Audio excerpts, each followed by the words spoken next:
Good afternoon, everyone. I see that people are just connecting, so I'll give everyone just another minute or so as their computers connect, and then we can get started.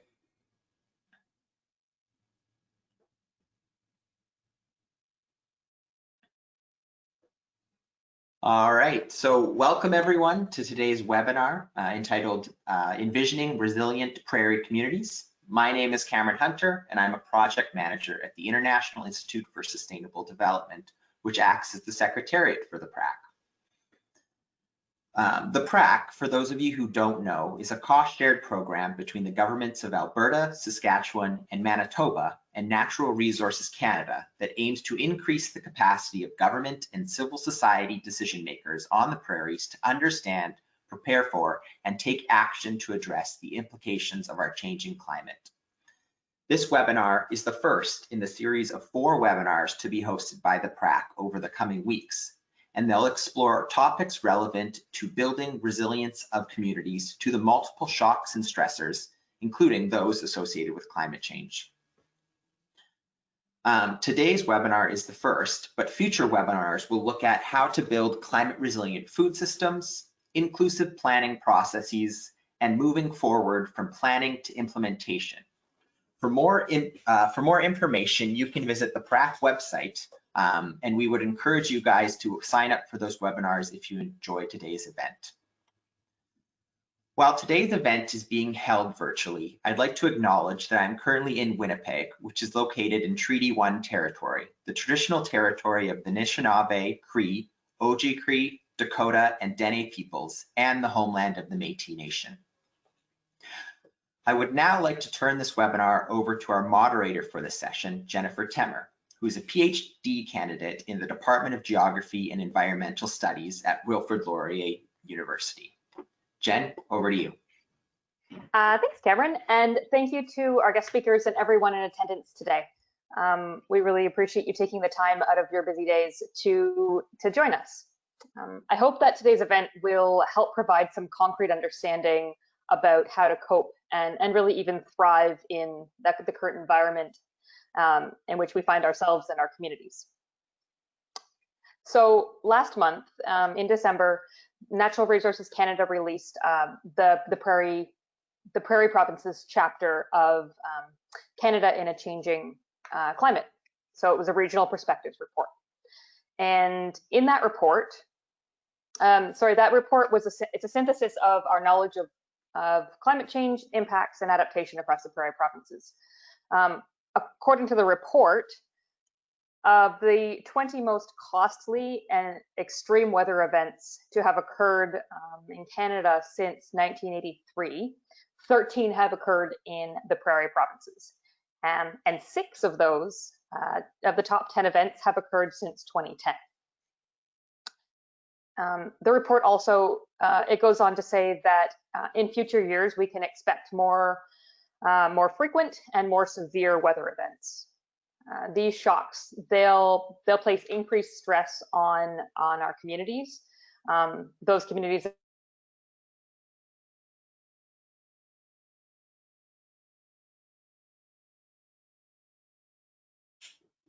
Jen, we seem to have lost your audio. Sorry.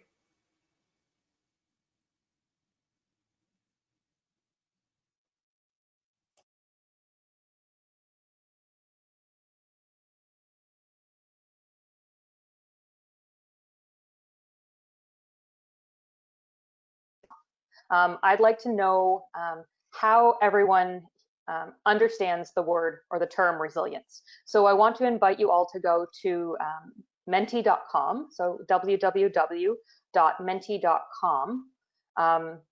and there you can either access this on your smartphone or on your web browser, and enter the 6-digit code that you see at the top of the screen. And share the different words that resilience mean to you. So once you have imported your answers, please keep the window open because we'll be coming back to Mentimeter later in the event. So I'll just give you a few moments to open up that website. Yeah, and as you can see, what's going to happen is that every time you enter in a word, it'll populate on the screen, and we're going to create a bit of a word cloud.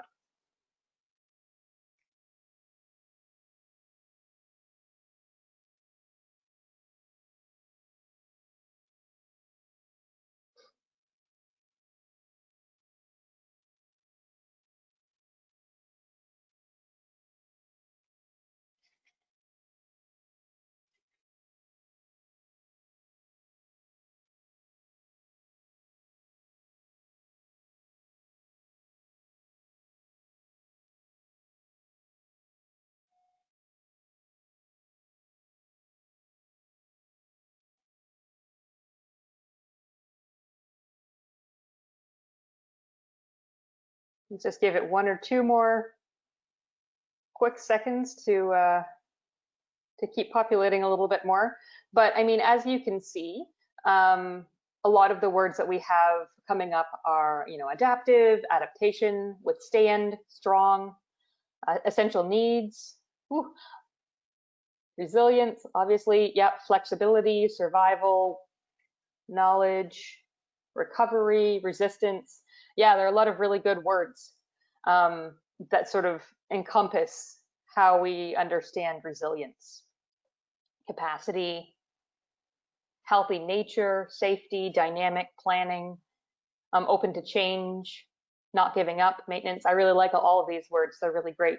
I think that all of these words really encompass what resilience means. With that, we're going to move on to our first speaker for the day.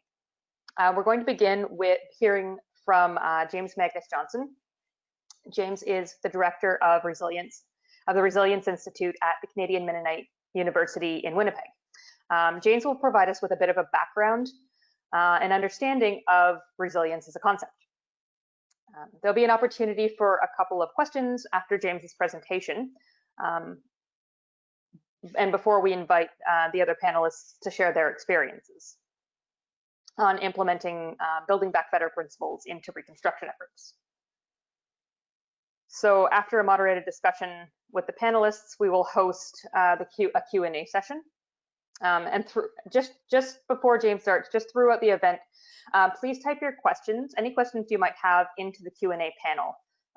Questions will either be answered directly in the Q&A panel, or they'll be asked during one of the 2 Q&A sessions. Please feel free to direct your questions to a specific panelist or to James, and we will assess who is the best to provide an answer. And we'll try to get to all of the questions today. So now I will turn the screen and the microphone over to James. Take it away, James. Hey, thank you. So I guess I'm going to give you a bit of a word cloud of my own, because yeah, I feel like there are so many things that we can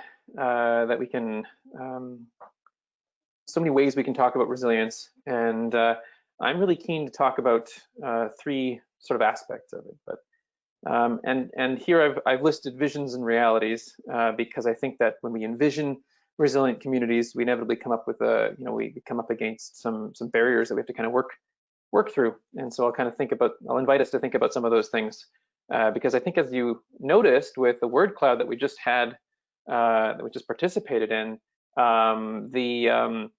there's a sort of sense of optimism surrounding resilience sometimes. And I guess I'm not going to be a Debbie Downer about it, but I'm going to challenge some of those ideas for a moment.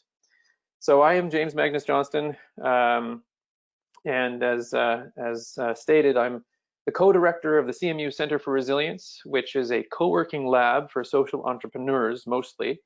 I'm also an instructor at Canadian Mennonite University. I teach in the areas of business, political studies, and ecological economics.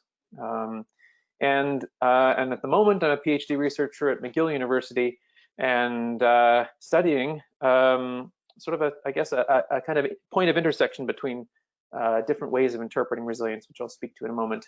And finally, I work with a company called CAST that does that's trying to work on an approach to community development called value planning, that I thought I'd share with you because it also speaks to some of these ideas of how we build social, ecological, and financial resilience at the same time, and where is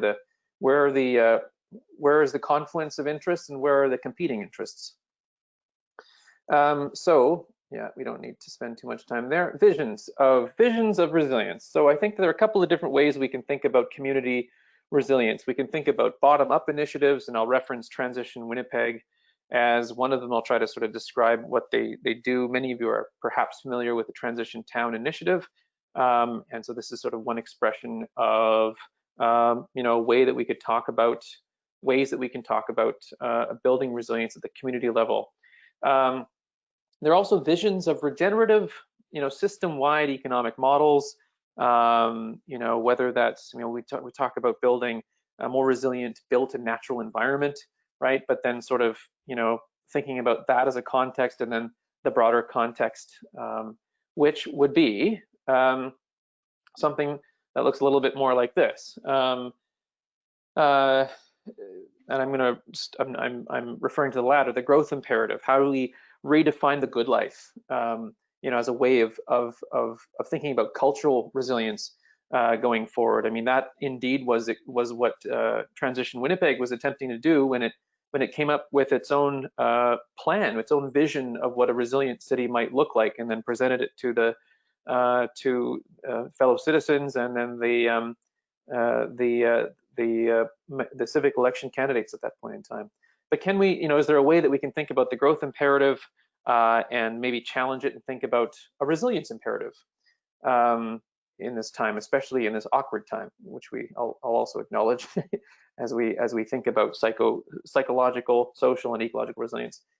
And then realities. So thinking about the reality of bottom-up initiatives running into roadblocks because of exhaustion, their own sort of wells being depleted. Are there ways that we can look at hybridizing sort of the traditional approach to planning? And I referenced, value planning, and one of the companies working with this concept of value planning is called the Regen Development Corporation. So I'll reference their work as well. So this is my own sort of cluster of ideas that I'd offer as ways that we can think about enacting resilience. To start with a term terms.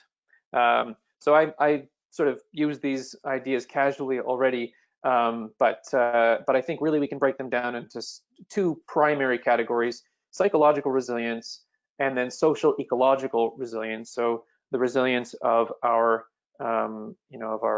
the ecosphere, of the biosphere, the resilience of society, and then the resilience of individuals in community.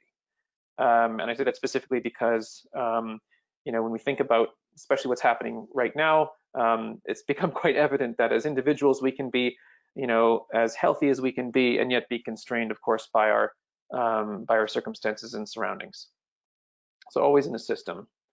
I'm going to start with this attempt at distinguishing, or creating a distinction between growth, resilience, and sustainability.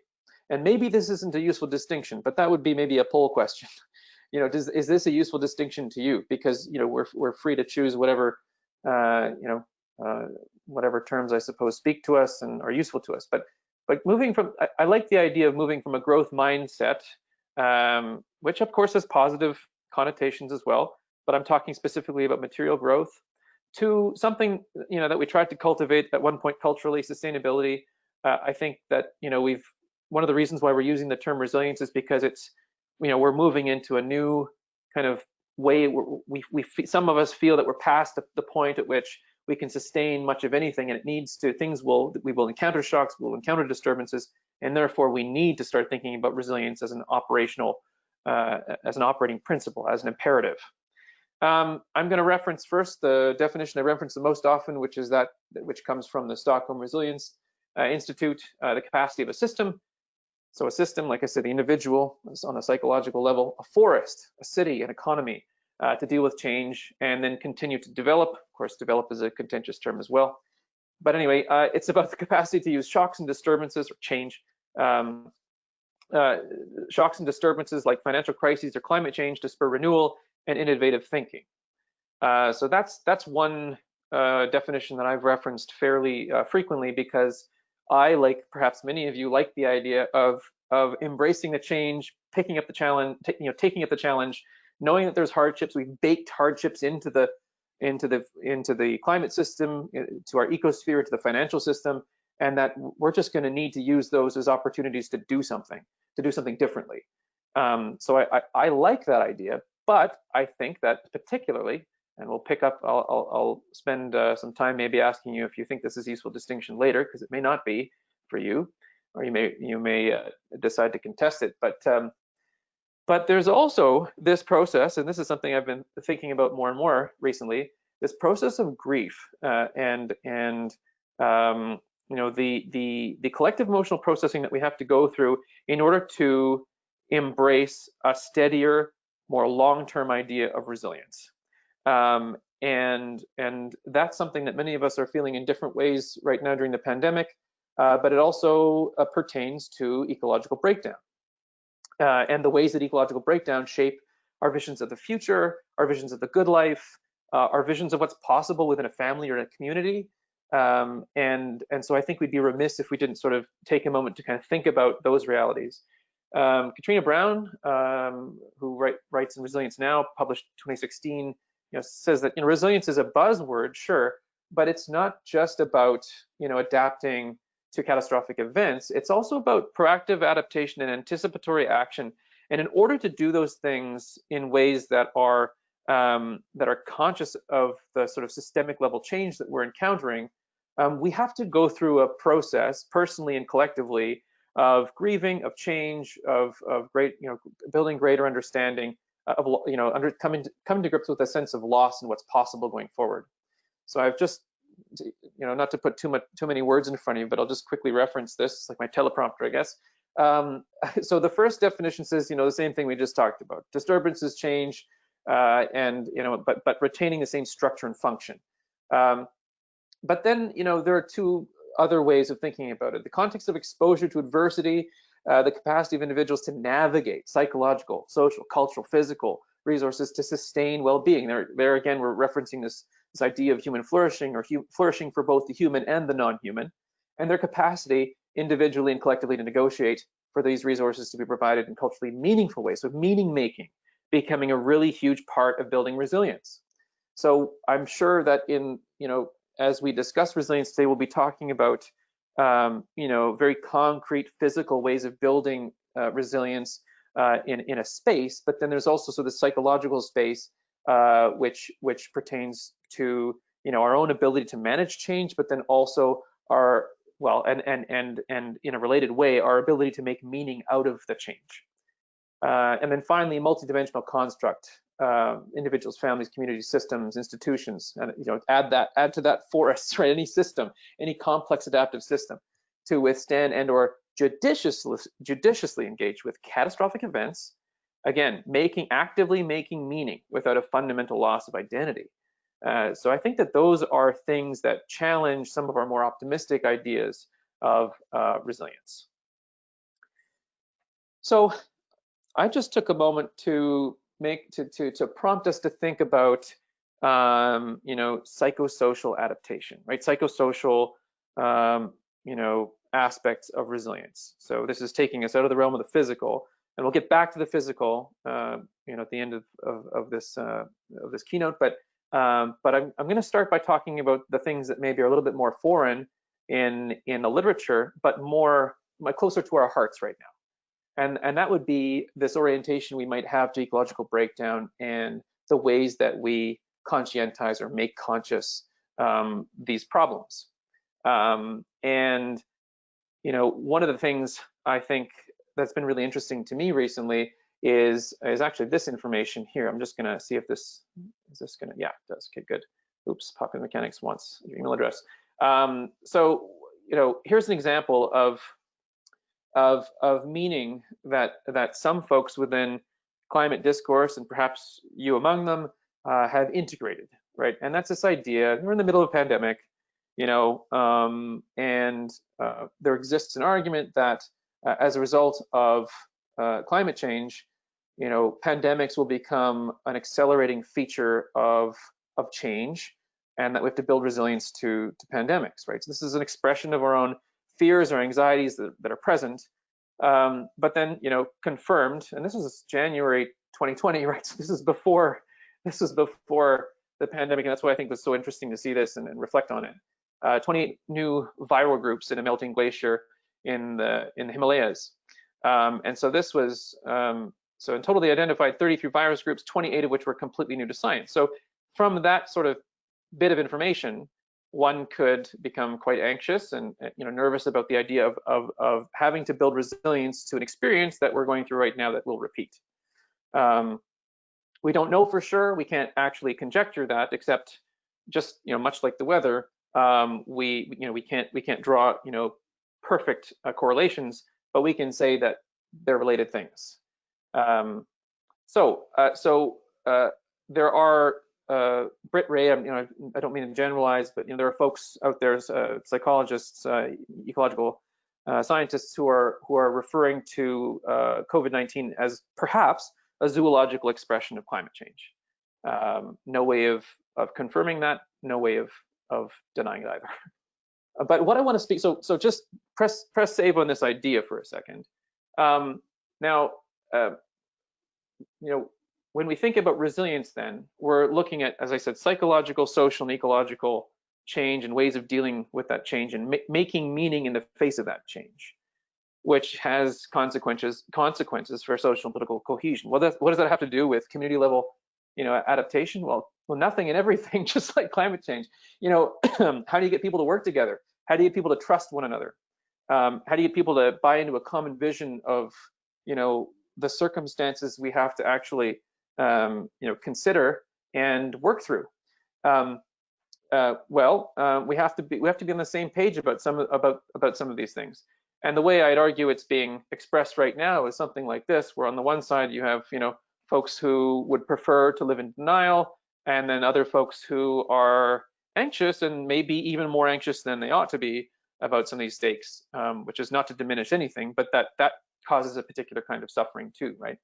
Denial might look something like what we've seen in the US recently. Conspiracy theories, well, US and Canada, yeah, all over the world. Conspiracy theories, anger at migrants, anger directed toward power holders who don't get it, right? So there's a breakdown in social cohesion, breakdown in the ways we make meaning, breakdown in the capacity of our system to be resilient and face some of the challenges that we're dealing with. On the other hand, you have what is perhaps a more prevalent feeling, and that would be this feeling of anxiety, which is, you know, in some quarters has been termed eco-anxiety. Never mind the fact that denial is also a manifestation of anxiety. We're not going to get into that today, but eco-anxiety is referred to. I'm referencing the same person I just referred to here, Britt Ray, PhD researcher who thinks a lot about this intersection between science and how we respond to it and how we build resilience in the face of it. Refers to eco-anxiety as a catch-all phrase for a basket of complex emotions: grief, shame, guilt, overwhelm, sorrow, fear, anger, hopelessness, all of those things that we have to figure out how to manage over a really long time horizon as the Earth encounters system-wide change. And arguably this term is appropriate because it's rooted in a fearful, even though we're looking at a range of emotions, it's appropriate because it's rooted in a fearful orientation towards a range of possible futures, right? Fear of more pandemics, fear of other kinds of, you know, fires, floods, these kinds of things, fears of economy-wide breakdown, and then also a strong desire to improve those outcomes, which I think is something that was manifested again in that first word cloud that we looked at, right? We you know, really want to control the outcome or improve the outcome in some way, and therefore why don't we build resilience, right? Is sort of where that line of thought leads. So these kinds of, so we'll circle back now to sort of the kind of community development ideas that I think we're all sort of waiting for or thinking of. That, you know, that kind of emotion is practical when it's channeled productively. And you know, those aren't my terms. This is an idea that stems from the literature. you know, we either have an orientation to do something or just stop, or to completely stop doing what we're doing. And so, you know, you can use that fight or flight response, that nervous system reaction, or freeze. So what do we do? Well, I'm going to get back to, if I have time at the end, I'm going to look a little bit at this idea of post-growth economics, which is not just to disparage growth, but to think about growth differently in terms of flourishing for the human and the non-human. That's one way of thinking about building resilience over a long time horizon, and then integrating the moral imperatives of doing something, you know, channeling those emotions into business, public policy, and indeed community planning. I'm going to skip this and we'll go here. So as I've been referencing sort of casually, we can't avoid the lessons from pandemic life. You know, our nervous systems become attuned to the degradation of life. This is both an individual experience. It challenges us personally. It also challenges us on the collective level, and highlights the relationship between human and non-human life. You know, whether it's, you know, bats and humans in this case, or, you know, humans and you know, the watershed. And then there's acceptance also of mortality and uncertainty over a very long time horizon, which was something that arguably we're not really used to working with socially and culturally.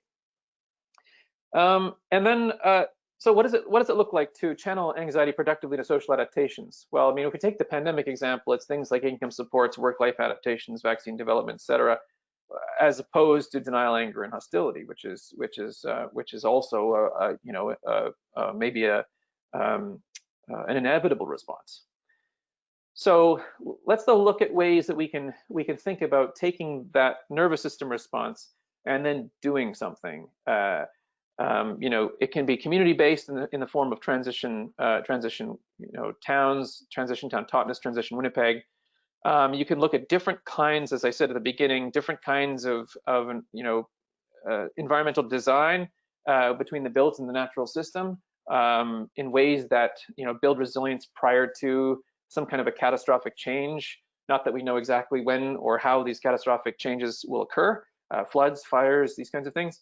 And then systemic change in terms of our cultural orientation to the future. And that's a harder one to think about because it's over a long time horizon. It challenges our values, right? Resilience as flourishing and slowing down. So let's just look briefly at these examples. So here is an expression of bottom-up, you know, a vision of a resilient community. And this was a network of 300 plus folks in Winnipeg who came together and actually commissioned a range of authors to write about, you know, what, you know, these were experts in various subject areas to strengthen resilience to climate change in this particular case. You know, but they went issue by issue to try and think about, you know, what it would look like if a city or a community were to sort of wholeheartedly embrace this idea of responding to ecological change. So they wrote a plan, and out of it came this vision. So a literal vision of resilience here. And I'll just sort of quickly step into this here, because I think it was actually kind of an inspiring thing to watch from where I sat. What's this? Yeah. So commissioned a range of authors to write on ideas and actions for a resilient low carbon city. Actually came up with a sort of a short vision, right? Now just to encapsulate it for you, you know, a network of thriving pedestrian friendly neighborhoods organized around a transit hub, marketplace, handful of local education, cultural centers, high density neighborhoods, you know, a decentralized renewable low carbon grid resilient to, you know, to climate change and the bad weather that comes with it. Et cetera, you know, and looking at you know, what a local economy looks like, a resilient local economy looks like, separate and apart from the idea of growing, and then, you know, what it looks like to deal with social and cultural change. And even at that time, it was interesting, and I don't think I got it as well as I am, you know, maybe today. But a couple of authors were very concerned about the ability for folks to psychologically cope with the scale and magnitude of change, and sort of suggested that should be where we focus our energy, and that there should be supports for these kinds of things. And it's sort of, you know, become very apparent that in this pandemic time, we have to think harder about how we can manage individually and on a community basis the psychological aspects of large system-wide change. So that's an example of bottom-up change. I found it inspiring. They actually condensed the chapters down into sort of 2-page things or 1-page things that they could be presented during the civic election at that point in time. Also came up with they also had a range of gardening initiatives that they launched with the hope of building community level, like neighborhood level resilience and trust between neighbors. And largely it worked, at least within one area, and that's the South Osborne community in the city. So there's one example. James, sorry, just to interject. We just about 3 minutes, okay? Okay, great. Yeah, thank you. Here's a second example. We have the Regen Development Corporation using value planning to improve social, ecological, financial health. So the notion here is that bottom up is useful. It's useful to engage with stakeholders and folks who are doing project development, but that then there has to be some kind of way of influencing the change in the built and natural environment. So they came up with a fund and then also an AI platform to kind of think about citizen engagement, which I find sort of fascinating. And then we can talk about that more maybe later. But the last piece, I suppose, is just what do I have here? Yeah, I'm not going to get in too much into this, but I would like to put it on the idea radar, which is the notion of adapting our social and economic institutions in whatever humble ways we can towards flourishing rather than material growth at all costs. And yeah, that might be a nice place to leave it actually, because it would be good to maybe bat that around with other folks who have ideas about the good life and how that interacts with our capacity to build resilience over the course of a lifetime and more. So there you go, a whole smorgasbord of approaches to resilience that I hope you find stimulating. Thank you very much, James. That was fantastic. It's a lot of food for thought for sure. Yeah. I think maybe just before we jump into some questions, we have another Mentimeter question that we're going to ask, which is going to pop up here any moment now.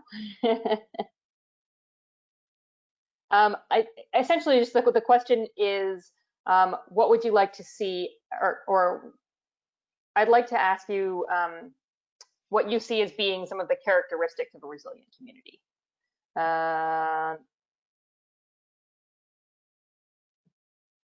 There we go. So if you can just go back to menti.com. Yeah, there we go. Perfect. Yeah, democracy, reconciliation, quick decision making, flexible purpose facilities, multi-purpose facilities. There we go.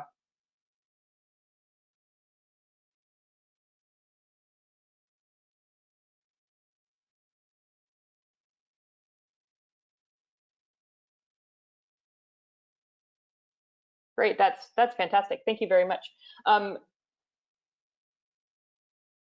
Yeah, so at this point, if anyone does have any questions, please feel free to put them write them into the question and answer or the questions panel for James, and I will be happy to read them out. On that note, though, I was thinking while you were talking, James, that I think that it's a really helpful reminder when we consider there's sort of this like interplay around like between the individual level and the community level, or like that individual and the planning level, right? So when we're talking about anxiety and grief, I think that it's a really good reminder when dealing with people at the individual level that our coworkers and the people who are kind of in charge of making like decision making around how we implement resiliency strategies and build back better and all of those sorts of things, that they may potentially be feeling you know, that either denial and or grief, someplace or someplace in between, right? And so when we are trying to sort of move these ideas forward within that like planning or that planning level, that that those individual feelings and are there, right?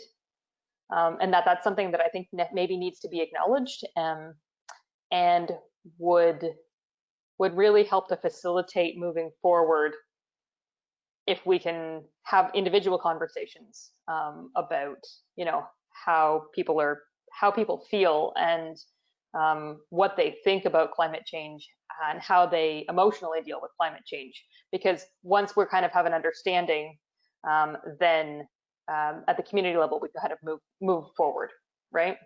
I think that a lot of times we don't really necessarily even recognize in ourselves that what we're feeling is grief or anxiety. And so it's very, very difficult to move forward if you're not acknowledging, right? If that acknowledgement isn't there. Yeah,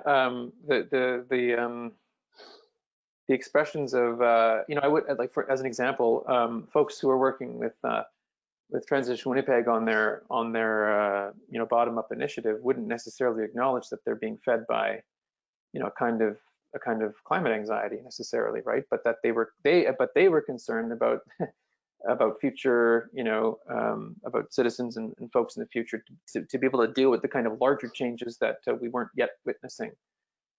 So it's endemic. It's everywhere, right? It's you know, we're all dealing with something, and we're probably going to go one of two ways there. We're going to either, you know, find ways of sort of stifling those emotions as we do, or whatever you know, day-to-day coping strategies are, or we'll acknowledge them and find a way through it. I don't want to suggest that one way is better than the other. I don't know. You know, I've heard a lot of opinions expressed on that. You should acknowledge your emotions and you know, work through them that way. But when they're this big and they're about sort of system-wide change and this long term, like, you know, I mean, I'd love to hear from people how you think, you know, we can carry those those things over the course of a lifetime while we witness these changes, because that's going to be it's going to be a real task. For sure. Well, I think that it really does come back to, you know, as what you're talking about around that, like proactive and participatory action, right? Mm-hmm. Engaging individual citizens in the process will help them to literally process and internalize what's happening. In part, we kind of think that maybe these things happen sort of in a vacuum or by ourselves, and that we're the only ones who feel like that. And when, you know, in reality, that's not actually the case. And that there's this idea around, like, so when the individual is has this, you know, maybe a propensity to be more flexible versus have, you know, a desire to control their surrounding environments. I think that's kind of where that anxiety comes in, and I think that can be scaled out to the community level, and it kind of integrates then into the, like, planning processes. Yeah, completely. Yep. Yeah, exactly. Mm-hmm. We don't have any questions right now at this point, so I think we might move on to the panelists. So thank you very much, Jane. Stay tuned, because we'll bring you back when we have the question and answer period for the panelists as well, okay? So now that we have a little bit of a better understanding of what resilient community entails and why it's important, so we're going to hear from two people who will share their experiences implementing resiliency principles in anticipation of potential extreme weather events, and in using sort of build back better concepts during disaster recovery and reconstruction.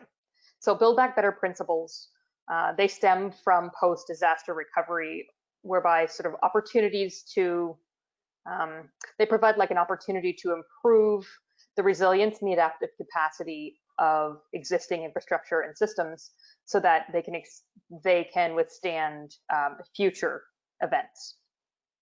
So today we're going to hear from John Kell, who is the acting transmission and civil design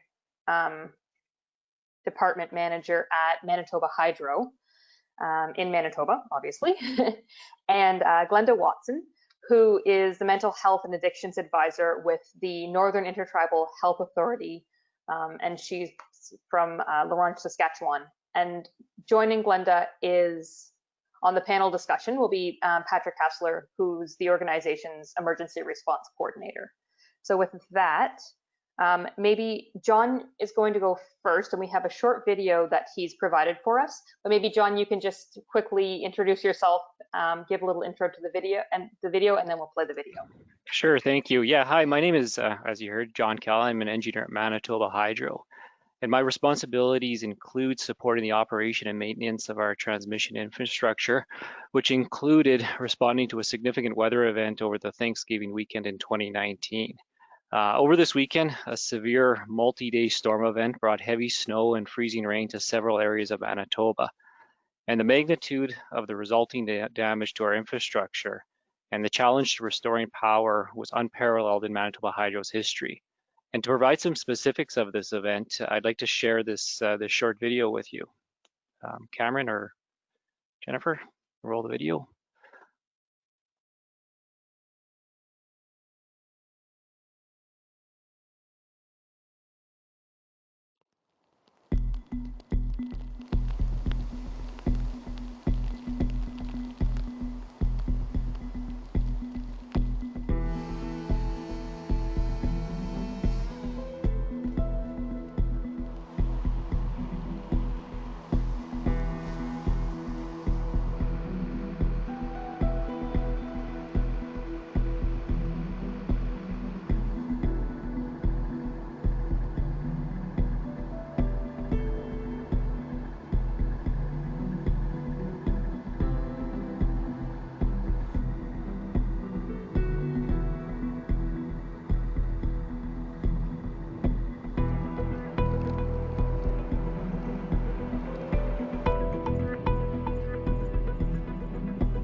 Wonderful. And now we'll move on to, Nope, thank you. That's good. okay. For the panel. Thanks, John.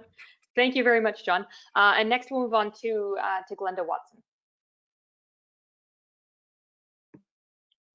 Hi, good afternoon. I'm sorry, my camera is not wanting to open up here. It's not giving me permission. So good afternoon, everyone. So yes, like Jennifer had indicated, I'm the Mental Health and Addiction Advisor. I will be discussing the mental health impacts of the community evacuation in La Ronge in 2015. You can switch the slide.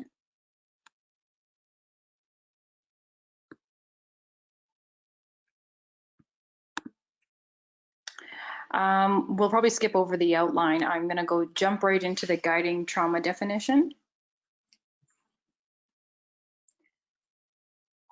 So in looking at the impacts on community evacuation, this is the definition that we were drawing upon in presenting this, was to look at natural disasters as something not just simply traumatic, but can result in a range of physical and mental health outcomes.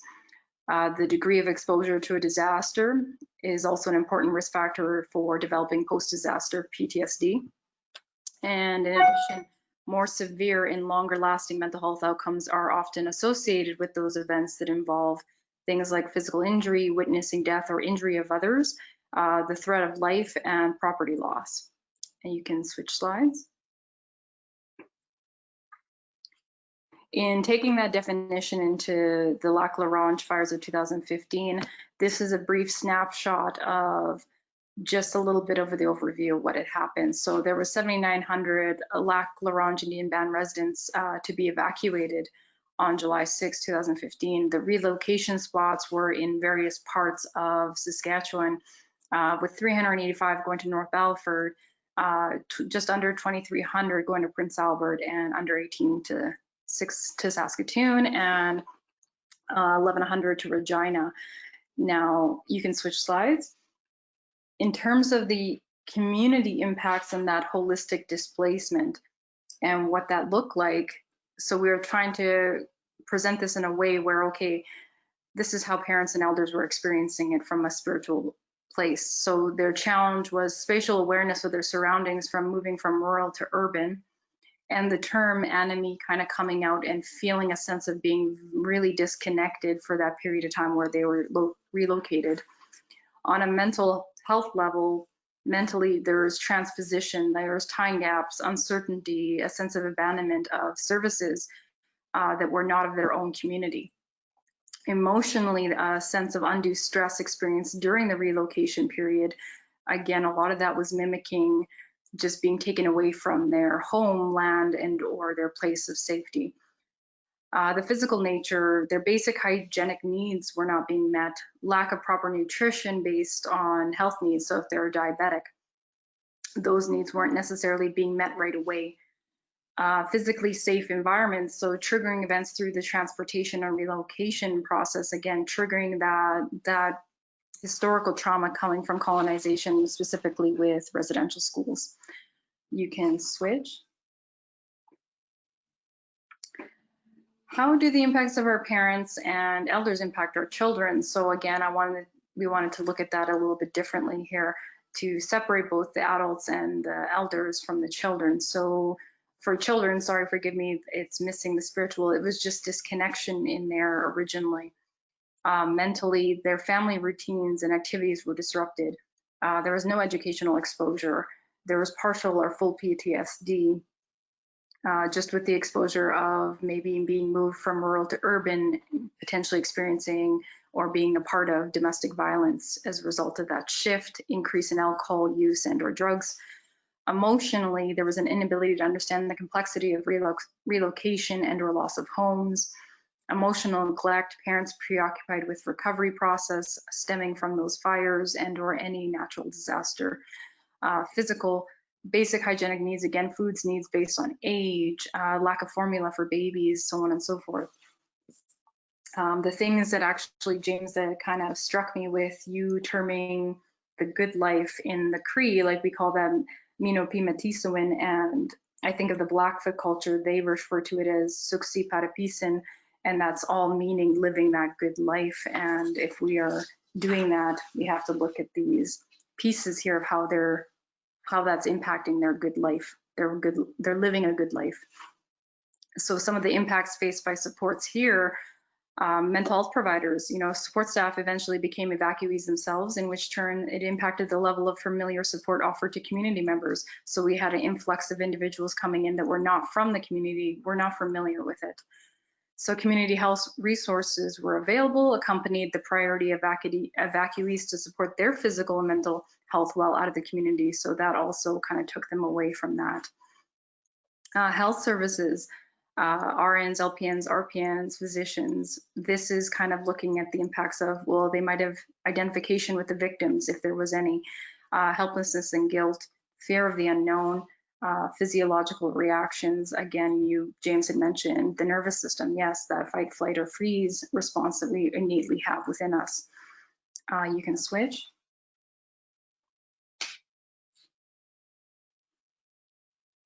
So then we kind of ended it off here in terms of this presentation, building back better resilience strategies. And again, Patrick is probably the best person to speak heavily on this, given he was present during the fires in 2015 in La Ronge.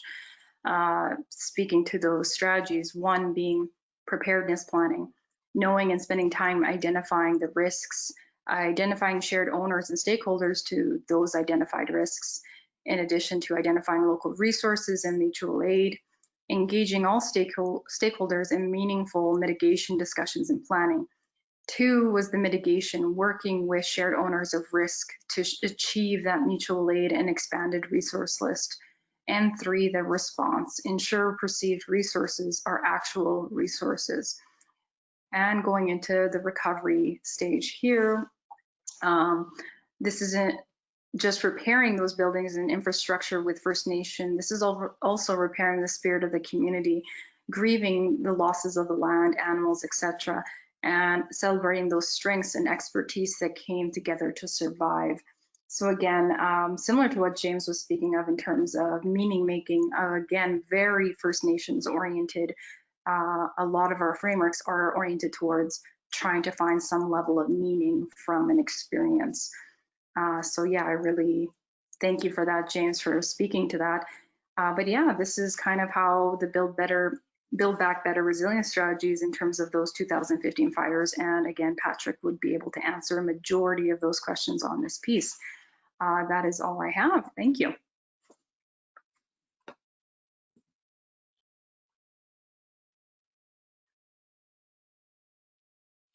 Thank you, Glenda.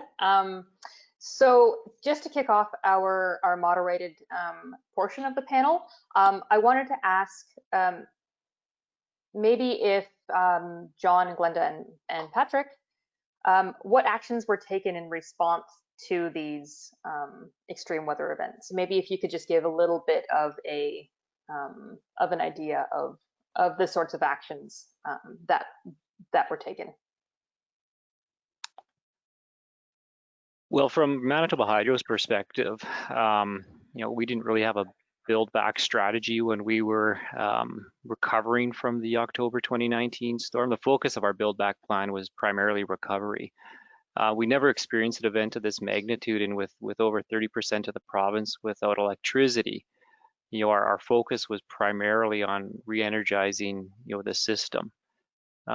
So I'm not sure if that answers that initial question or not.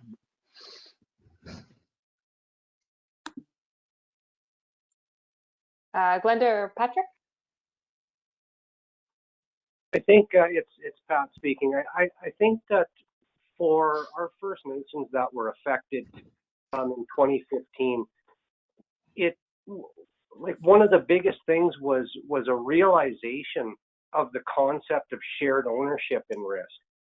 I don't know if this is going to answer the question or not, but for the most part, within our isolated and northern communities, there's a strong feeling of being on their own. And when a risk is presented, it immediately becomes overwhelming when they know they don't have the internal resources and at times expertise to properly respond to these things. And there's a great deal of mistrust with the other organizations that need to be leaned on or asked for help. And I think that it was very valuable in the end to introduce that concept of shared owners in risk. Yes, the First Nations are a major stakeholder in the animals and the waterways and the forests in northern Saskatchewan, but there's many, many other entities that are truly shared owners. And I think that that's a distinction between a stakeholder and an owner in those risks and where the values are seen. And I think that once we got on the same page with a number of these organizations that we are, you know, more than stakeholders. We're all shared owners in the benefits and in the revenues and all of those things and lifestyles that come out of the bush and nature in the north. And I think that helped foster more meaningful conversations and mitigative strategies moving forward, was just that concept. I like that distinction. So stakeholder versus owners and risk. I guess what I'm hearing is that there was a sort of a concerted effort to engage more groups and have more collaboration amongst them, so that feeling of isolation was sort of removed or at least diminished. Is that? Yeah, very much so. And you know, when people, you know, are oriented to or orientated to, you know, what makes them an owner in the risk, you know, it brings it down to I guess different levels that hit a little closer to home. You know, when you're working in an office and have great responsibilities in northern Saskatchewan and have never set a foot in northern Saskatchewan, it's very difficult for people who you know have lived in those communities for hundreds and hundreds of years to, you know, accept processes and advices given that don't initially make sense. You know, I think it's seeing the bilateral value in each owner is what becomes important. You know, we're all used to seeing you know, graphs and reports and papers telling us, you know, what something is going to be, or giving us an ability to project potentials and things like that. And within our communities, sometimes that doesn't exist, but what does exist are hundreds of years of stories and passed down information that, to somebody whose only point of reference is the mainstream way of consuming information, the value isn't seen immediately on that side as well. And I think that those are all important aspects, that things are done different in different places, and it takes some time to sit and discuss, and a lot of times listen. You know, I think that listening and hearing are two different things, and I think it requires both to you know, gain some mutual understanding and really start to build that path forward. And that lies on both sides of the table. You know, it's really sad to me as a paramedic by profession to see, you know, somewhat adversarial roles and such in these types of discussions. And it was good and refreshing after a large sustained event like this to see people on team people, not so much defined by your organization or your you know, where your professional responsibilities lie. Mm-hmm. And John, from a some sort of like an infrastructure standpoint, I guess, what did, maybe just briefly, what did it look like? I guess post storm. How did that kind of come up? How did it come about? Like, what was what was kind of the I guess, because you're talking about the whole, or a vast majority of the province, right? Yes. What was sort of the magnitude in like reconstructing and addressing the impacts of the storm, especially, I guess, in your case on sort of infrastructure?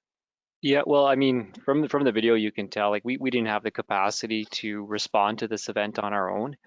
Fortunately, we have mutual aid agreements with a number of other neighboring utilities that were able to come in and help us.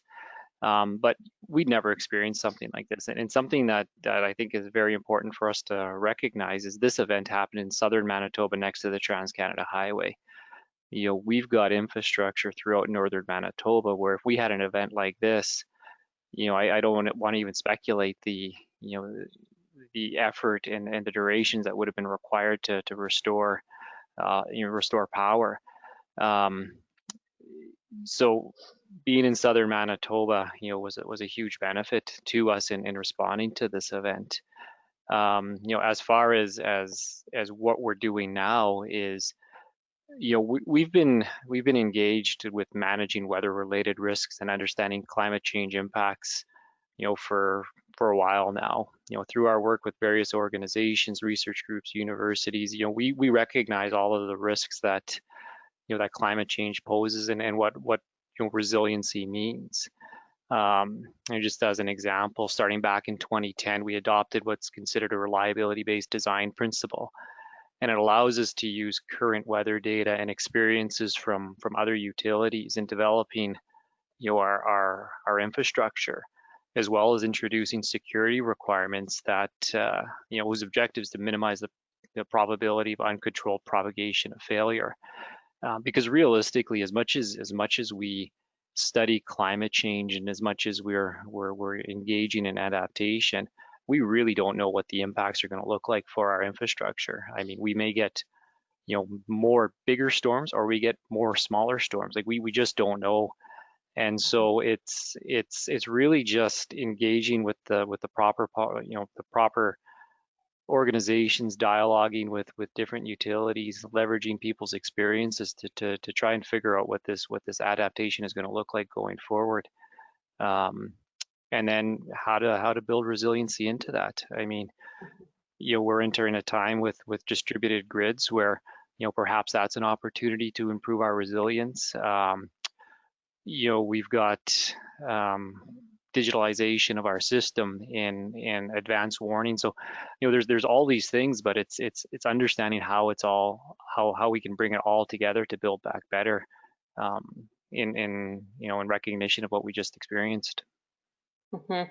Yeah, and I think that in both of your cases too, you know, as sort of storms change as well, right? Like, I mean, in the case of Manitoba, that winter storm, it could have looked like an ice storm, and those ice storms that we see in kind of Quebec and Ontario, right? Which has a totally different meaning than you know, snow and wind and that sort of thing. So you know, I think that definitely in both cases, looking at like sort of best practices, and how other regions, other communities and other regions have dealt with their own, you know, in extreme weather events is something that's going to be really, really important moving forward, having those dialogues with different regions. Yeah. So the next question that I have is, I'm interested in knowing what kind of arguments were used to convince decision makers to implement some of these sort of resilience and build back better principles, especially in terms of sort of like, you know, accounting for increased costs. It is, or it can be, definitely more expensive to have, you know, kind of go above and beyond in order to be able to anticipate and bigger and more extreme and frequent weather events. So yeah, what were just some of those arguments? What did they look like? Or was it even necessary? Or was it just something that everybody was on board with because the event happened, and so I think that's the actual truth, at least for us, was it's the events themselves. It was the large magnitude of events we had in 2015 and 2017 that clearly illustrated the need. I think too that, you know, we are going against a bit of a paradigm. I mean, for 2 decades, this type of work was done on the corner of somebody's desk who already had a credential within an organization, and there wasn't a lot of meaningful man hours put into this work. And I think that with the frequency and size of the events in our province over the last 5 years or 6 years, it's made it plain for everybody who wants to see it. And that, I believe, is really, now there's all kinds of political processes that of course get put into place when there's impacts, but I do believe that it was the events that people saw the need for a higher level of engagement. And I think that John is 100% correct that the biggest part of moving forward is that engagement. And I would just add the word meaningful to the front of that. There's a lot of things that are done just to put a check mark in a box. And that's kind of the way of doing this type of business that we have to move away from. It's not satisfying a report or a deadline. It's actually having some predetermined deliverables to these engagements.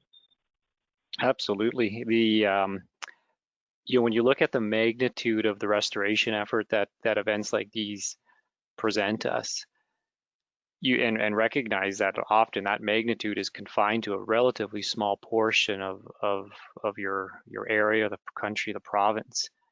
When you start expanding that into the entirety of what you're responsible for, it's overwhelming. It really is. I mean, we didn't have any problem getting buy-in from our executive. What I think about is keeping our momentum, because once you start, when the dust is settled and you've dealt with everything physical, then it's that desktop study, it's that thoughtful consideration of what's next. I mean, we've got thousands of circuit kilometers of infrastructure. Where do you invest your time? Where do you invest your resources? Because you can't do it all. Even if you wanted, even if you had the support and the finances to do it all, you can't. And so just keeping that momentum is probably, to me, is going to be the most challenging thing. Not for a lack of desire, just a focus on what we need to do.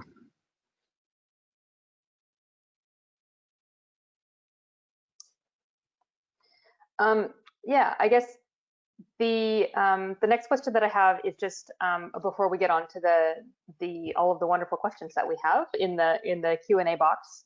It's just that I'm wondering if there's a piece of information that you can share with others who are hoping to incorporate some of these resilience and Build Back Better principles into their work to help make the case for implementation. I know, as both of you have said, it was sort of a we can see it in front of us. We've had these extreme weather events, but is there some sort of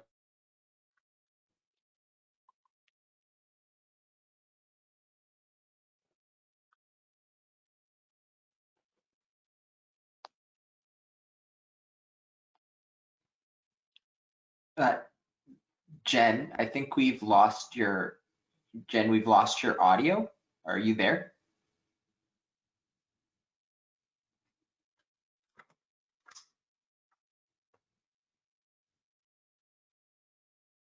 Well, I think hello? Hello? Hi, Jen, sorry, we lost your audio there for a minute. Oh, okay. Well, I will just repeat the question then. The question was really just if you have any information or suggestions for other individuals and communities, organizations hoping to incorporate some of these resilience and Build Back Better principles into their work to help make that case for implementation. My suggestion was just be pragmatic. Think outside of the box, reach out to different organizations, even if you don't necessarily see the parallel in the exercise. I really enjoyed hearing, James speak about the, the emotional intelligence required in responding to these types of events and the Build Back Better, and just taking away, the experience of others. Like when our event struck us, we were talking to, most utilities across Canada. And interestingly, just over the past weekend, we were engaged with Nova Scotia Power in dealing with a similar weather event. Just sharing our experiences. So a lot of dialogue, a lot of communication, a lot of thoughtful consideration as to, what's next for your organization.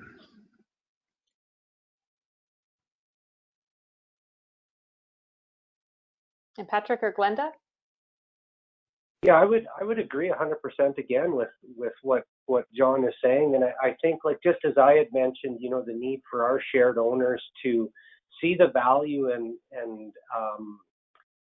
in the way that our communities present information and history and things like that in the form of stories, not so much in reports and graphs and things like that. It's also important for us to see the importance of that type of information and that way of sharing information, because really, where our lasting, I guess, concerns have all sort of stemmed out of a box of value, and there was a disconnect in the definition of value, and that was one of our kind of strategies moving forward, was to clearly illustrate what is valuable about the resources that may not be seen valuable by our shared owners.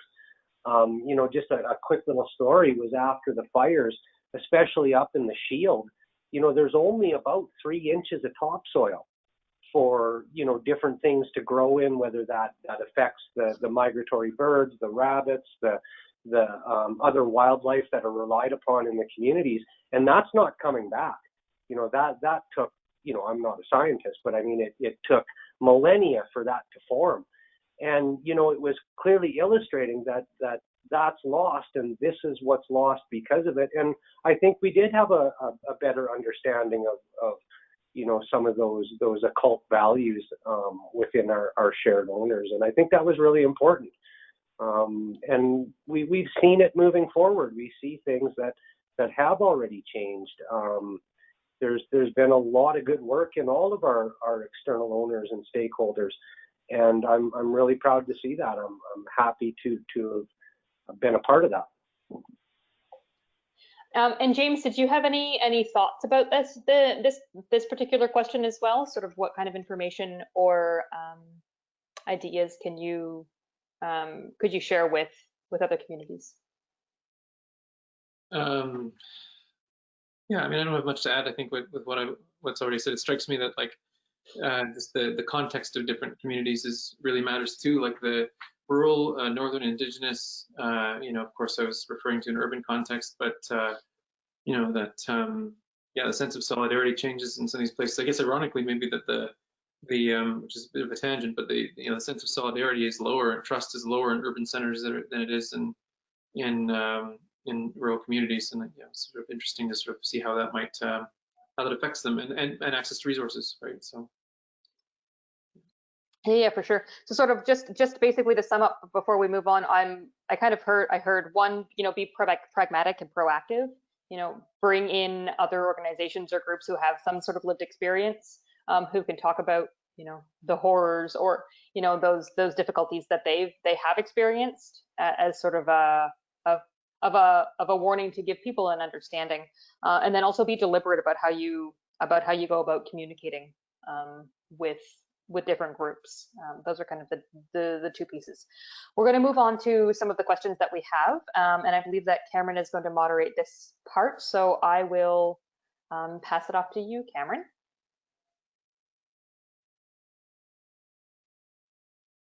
Thanks, Jen.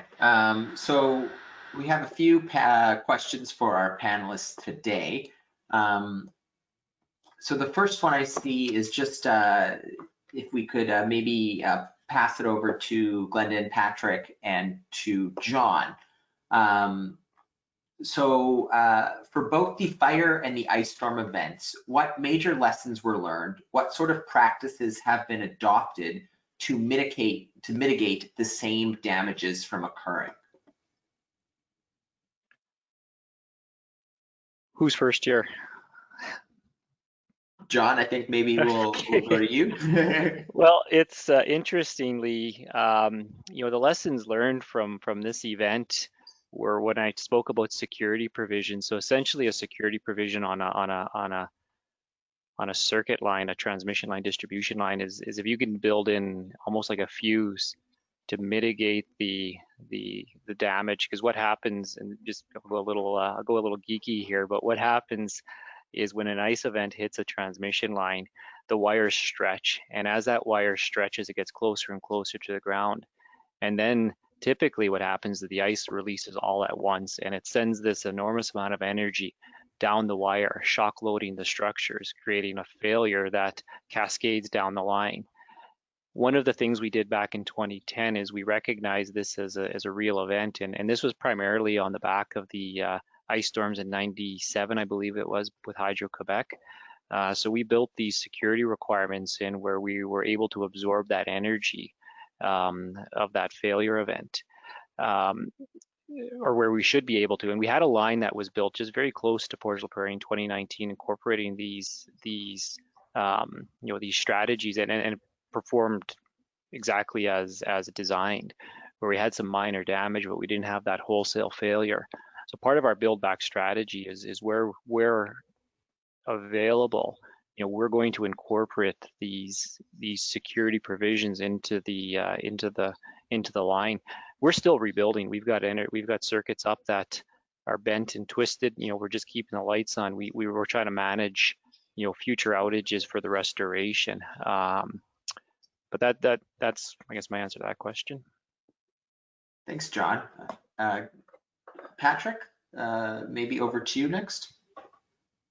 For us moving forward, yeah, like absolutely wider, much broader engagements, and really reaching out to all of those identified shared owners and beginning to build relationships. That was huge moving forward for sure. And then also putting resources into the psychosocial impacts of these events. Quite honestly, in the past, the displacement was very few people. This was very large, and all of those small, very manageable psychosocial things that were manageable in the ad hoc were greatly amplified, and it painted a clear picture of the need to put resources, time, and expertise into the psychosocial impacts of displacement and natural disaster. Thanks, Patrick, for that answer. The next question I think is directed at James. So James, moving from a growth mindset to a resilience mindset is a huge shift for Western society.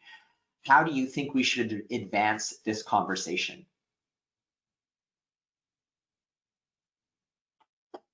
Oh boy. I used to think I had all the answers. I don't know anymore. I'm like, I don't know. I guess for me, I put a lot of hope in even hope is now a problematized term, by the way. Isn't that kind of interesting? But I'm going to embrace it anyway. Put a lot of hope in adapting some status quo course material, and integrating resilience, the resilient sort of mindset and post-growth thinking, and social and ecological kind of thinking in every single business course I teach now. So instead of siloing it in environmental studies, or siloing it in sort of a discourse that's outside the mainstream, I've tried to just integrate all of it into mainstream thinking. Or even when I worked briefly as a policy director with the Chamber of Commerce in Winnipeg, and tried to bring it in there too, very mainstream kind of audience, but tried to go hey, well, we can't really avoid these things.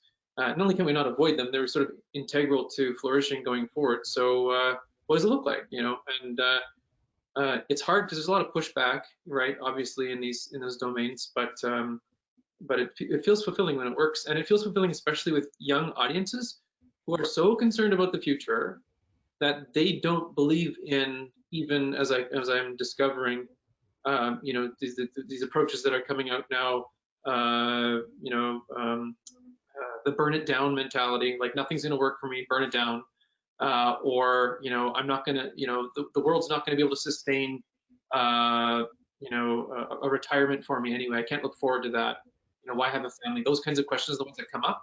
So they really want to integrate resilience thinking into everything, because that's what makes it real, and that's what makes it